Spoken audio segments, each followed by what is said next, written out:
Is Josh Allen the quarterback under the most pressure?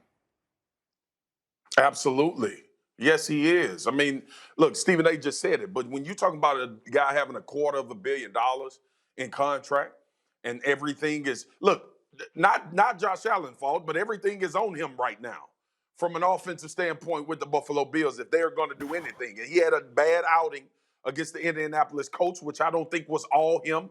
Brian Daboll, the offensive coordinator, had a lot to do with that as well, with becoming one-dimensional and deciding I don't want to do anything but throw the football every time we have it on offense. The second thing is this.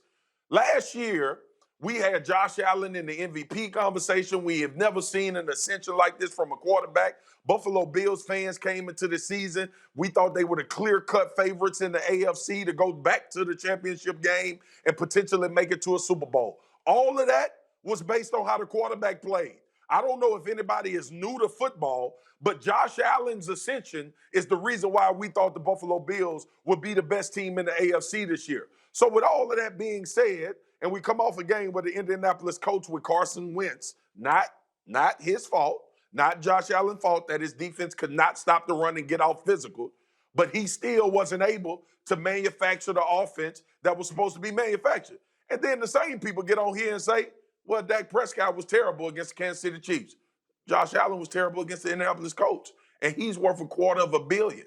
And he's the reason why his team was put in this position and supposedly supposed to be the team that we thought would go to the Super Bowl out of the AFC this year. So, yes, he has the most pressure. It's not even close. I respectfully disagree, but I emphasize the word respectfully. I emphasize the word, I'm being serious here. I emphasize the word respectfully because I want you to think about something. I'm going to say this, Marcus Spears, and I'm going to challenge you on your take, but I'm going to defer to you. But I'm going to defer to you after I say what I say. Lamar Jackson, to me, is the guy with the pressure. As you just articulated, Josh Allen got his bag. He got $250 million. Lock, stock, and barrel. $258 million. 6 years. 25 years of age. And by the way, he also has something else that Lamar Jackson doesn't have. Already a berth to the AFC Championship game. And how did he get there?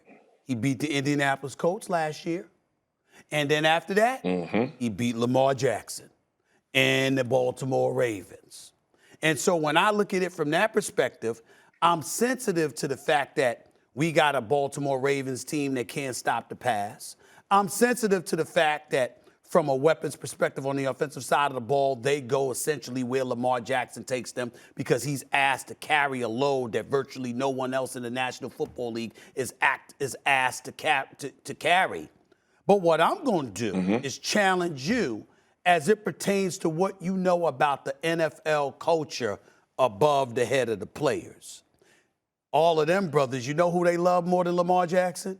You know who they love more than Dak Prescott? You know who they love more than Patrick Mahomes? And, of course, who they love more than Swagu? You know who they love, Swagu? More than all of y'all? Janet Jackson.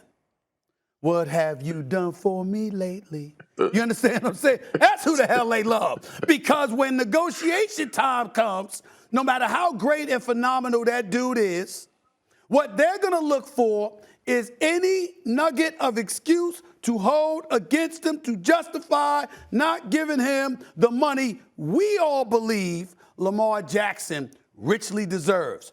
Josh Allen's got his bag. Lamar Jackson is scheduled to get his. I can't imagine anything that'll get in the way of it, but this is the NFL instead of the NBA. So I ask you, what do you think about all of that I just said?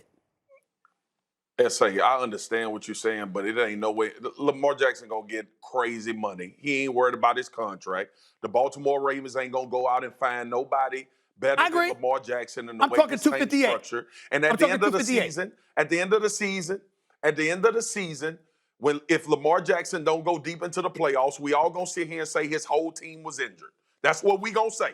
What we going to say about Josh Allen is that they gave you the money. You got the same team with the same type of guys that you had last year, and you could not get it done. it's more pressure on Josh Allen, bro. That's fair. And Thanks for watching ESPN on YouTube. For live streaming sports and premium content, subscribe to ESPN Plus.